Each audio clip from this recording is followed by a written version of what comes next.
Utah Tech. This is the Red, White, and U podcast, and here's your host, Kendra Sheehan. Another week, another great performance by all of our teams in the UAC. Hello and welcome in to this week's Red, White, and U podcast, the official podcast of the United Athletic Conference. I'm Kendra Sheehan, and as you can see, this isn't the usual setup at home. I am on campus at Utah Tech, and I have the quarterback, Reggie Graff, the hometown kid from St. George, joining because, hey, the Trailblazers were a team that got a win last week. You beat Northern Iowa 20-9. So you get your first win of the season and a lot of close games leading up to this one. So how did it feel to finally get over the hump and get that win? Yeah, I mean, we've played some really good teams. Our first three games were all ranked opponents. So we played them pretty well and we competed well, but I think it was just kind of like that thing, like, yeah, we're competing, but let's get a win. So it felt good to finally kind of grit one out. It was a tough game, but it felt good to finally get one. What do you think made the difference in this one? I mean, like you said, you start the season 3 ranked opponents. That is tough for any team just out of the gate for that non-conference slate. But you come in there and you just pretty handily defeat this team out of the Missouri Valley Conference. What was that difference maker? I think, the defense played a heck of a game. They played great in the red zone, only gave up 3 field goals. And then, we got what we needed to do done on offense. We had some slip-ups or whatever, but I think when it comes down to it, we executed when we needed to. We had the time of possession, and so I think that was huge to keep our defense off the field, and we could, just kind of run it down their throats for a little while.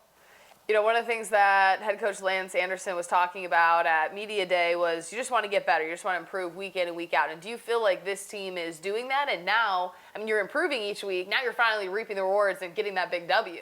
Yeah, absolutely. That's been the number one thing. I think, we have our goals, but it's like, hey, let's just get better. Kind of the next play mentality, like we just got to go one play at a time. We're starting to see the rewards now, so it's fun. You accounted for over 100 yards on the ground in the win as well. So what do you see when you have to make those decisions? Because dual threat quarterbacks are now becoming more and more common, being able to read the defense. If they're dropping in coverage on a third down, you might have to run out and get that first down yourself. Yeah. It definitely adds just a dimension that's nice. When you see everything lift off and you see a hole, it's fun to see an open field and just run. But a lot of my yardage was actually called plays, and so Coach Stevens trusting in me to have the ball in my hands and in critical situations. It's fun to be able to do that. You look at your career. You went to Dixie High School, not too far away from here. Was it always the goal to play football at Utah Tech and be here in St. George? No, I think it was, when I was in high school, this was still D2 school, and so I was like, no, you don't really want to go to D2 school if you don't have to. But they made the announcement they're going to D1, and then it was my first offer, and it was too hard to pass. Being close to family, being close to where I grew up, so it was kind of a no-doubter once I had that offer. I imagine that home games especially, these stands have to be filled with your family, your friends, and everyone maybe who's in high school that's still in town that lives in the area. Yeah, like this last game, I know I had probably 20, 30 people, family or close friends that were here, so it's really fun. And then after the game, being able to see them after, it's really fun. You look at where you started, so you medically redshirted your first year. Then you didn't have a whole lot of playing time in 2023. And then you look at 2024, 5 starts, you played in 12 games. And then this year you're kind of with 3 different quarterbacks that have been sharing time. So tell me a little bit about how you feel like you've progressed in your football career and making a big-time start when you needed the win last weekend. I think all of the little experience throughout the last couple of years has kind of built up onto it. Last year, my first 2 starts were not good, but then my last 3 built, it was 3 really good games. And so, that confidence coming into this year, like, hey, I can play at a high level. And even though I didn't get the start, game 1, I was ready to go from whenever I was needed. So. What is it like when you have a team and you have 3 quarterbacks that could potentially go? You got Bronson, you got Ryan, you got you, And so you're constantly in that quarterback battle, pushing each other, keeping each other accountable, and trying to be competitive because obviously each of you want to play as many snaps as possible. Right. No, it's fun. I think that's the fun part is, all 4 quarterbacks came back from last year. We all know the offense and we all, can execute at a high level. And so it really does push you to be the best that you can be. And, each of us have our strengths, and I think Coach uses those. And, I think we can kind of even bounce off of each other. Like, hey, this is what I do well, and we can communicate and get better the things that we're not so good at. So. Is there anything in particular that stands out, what you've learned from some of the other quarterbacks as you've just been watching them over the last couple months and years even? Yeah. Since I'm more of a dual threat, I'm pretty quick to get running. And so, watching some of these other guys that are more pocket passers, being calm in the pocket has been something that I've tried to work on a lot. And so that's something, in the last few months especially, I'm trying to get better at, to be able to just trust my line, just drop back and throw the ball when I need to. And being that you spent your entire career here, you've gone through coaching changes. It didn't start with Lance Anderson. He took over last year. Now he's in year 2. What made you want to stay and buy into what Coach Anderson was doing that you felt like, I don't need to go elsewhere? I think it just gave me just a fresh view of everything. We had basically a whole new coaching staff, and so it was, I can build my brand, with new guys that have never seen me play before. So that was kind of what led me to stay here. And what are some of the things that Coach Anderson has challenged you with from year 1 to year 2 now, maybe in the off season, of just things that leadership-wise that he wants to see from you as, that QB1? Yeah, I think definitely the leadership-wise, being more vocal with the guys. Last year, I was kind of more just I'm just gonna put my head down and go, be the leader that you just follow. But now it's I have to speak up a little bit more and talk to the guys, call them out, or keep them accountable when I need to. And so that's been really good for me to make that adjustment. How challenging is that when you're used to just not being that type of guy, and then you're kind of put into that position, and it feels weird at first, but then does it get easier as you keep doing it? And guys obviously turn their heads and respect you when you walk into rooms. Yeah, I think that's the main thing is, building that respect from the guys first. When I first started speaking up, I got some backlash. And so it was, I kind of had to work through it and then build the respect from the guys, both on and off the field. But I feel like I'm to that point where I can speak up and say something. Guys will listen, and if they need to say something to me, they'll say something. So it's good. I mean, a beautiful facility here. The view is outstanding. St. George is one of the prettiest places that I've ever been. And so when you get the opportunity to play in front of these fans, especially ones that they almost look at you as the hero, the hometown hero that, represents Utah Tech, what is that like when you see the support from the community in times when maybe you guys weren't winning as many games, but you continue to improve, you get better, and then you pull out a win?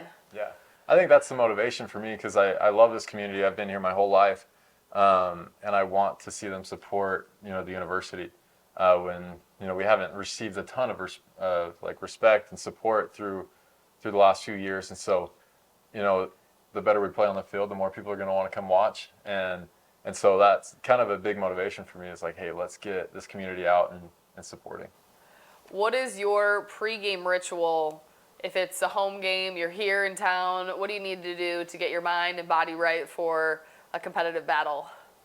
I really don't do a whole lot. We spend a lot of time with the team, but when I get home, I just spend time with my wife and kind of relax. It's nothing that I do. I don't really have a superstition or whatever. It's just I know that I just need to go up and play my game. So you don't need to lace up the left shoe before the right shoe. It's not anything crazy like that.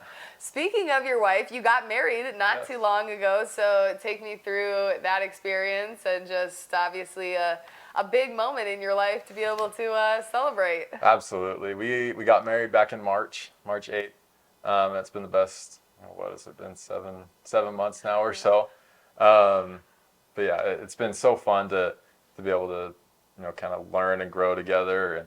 And, I feel like it helps me stay a little bit more grounded. I can go home and just be with her instead of having to go chase somebody or whatever it is. So I think it helps me both, personally, but also as a football player, I can kind of focus a little bit more, which has been really nice. Did you have the wedding in St. George, or did you guys go elsewhere? Yep, we stayed right here. Actually, our reception was across the street, so it was kind of fun to have it kind of in the shadows of the stadium. But did you invite any of the football players there, or only? Yeah, they were all invited. A few of them came, but it was spring break, so a lot of guys were gone. Okay, that makes sense. And so, outside of the game of football, you're an athlete. I mean, you don't have a whole lot of time. What do you do to take your mind off of the athletics or the academics when times get tough? Obviously, just being with my wife is one of them. We just have a lot of fun together. But other than that, I love getting out on the course, playing some golf. It's huge here. We've got some great courses around. I think it's just kind of the sports. I love pickleball, golf. I also love being out on the lake, boating, surf behind the boat or wakeboard. So those are kind of the fun things that kind of get me away from the stresses. I did see plenty of beautiful golf courses as I was driving in. Which one is your favorite? I'd have to say the new one, Black Desert. Okay. I don't golf, so that means nothing to me. But for our viewers, if they care. But back to football. I mean, you've had several non-conference games, but now you open up UAC play, and obviously every game is so important as you look at the standings. And you're on the road. You go all the way to Clarksville, Tennessee. You're going to take on Austin Peay. What has been the message of Coach Anderson or any of the specific coaches to you guys as you prepare for opening league play on the road? Basically, just everything's in front of us. Whatever happened the first 4 games, we can kind of put it behind us, and we control our path to a conference championship or a FCS playoff run. So everything's in front of us, and obviously this conference is really good. We're gonna face some really good teams. I don't think there's ever going to be a week off. And Austin Peay, obviously being ranked, they're going to be a tough one to start with. So it's just kind of putting our head down and again, going back to that next play mentality, we just got to execute one play at a time. I was speaking with West Georgia the other day, and, on paper outside, you might be like, oh my gosh, they're 4-0, what is happening? But you talk to the players close to the program, and they're like, we knew something was brewing here. And so when you look at your program itself and how you guys have worked so hard in the off season, you guys know that, you would come out and turn some heads week 1, maybe shock some people that didn't know exactly what you guys were putting in this summer?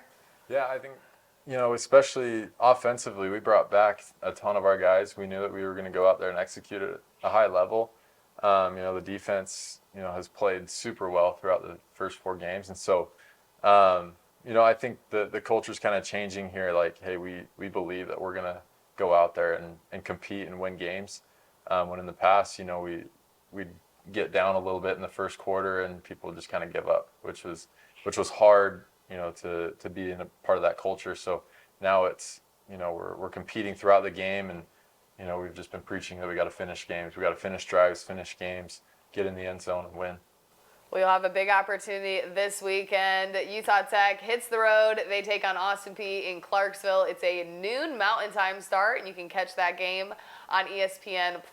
Best of luck, Reggie, and it was great catching up in your home stadium.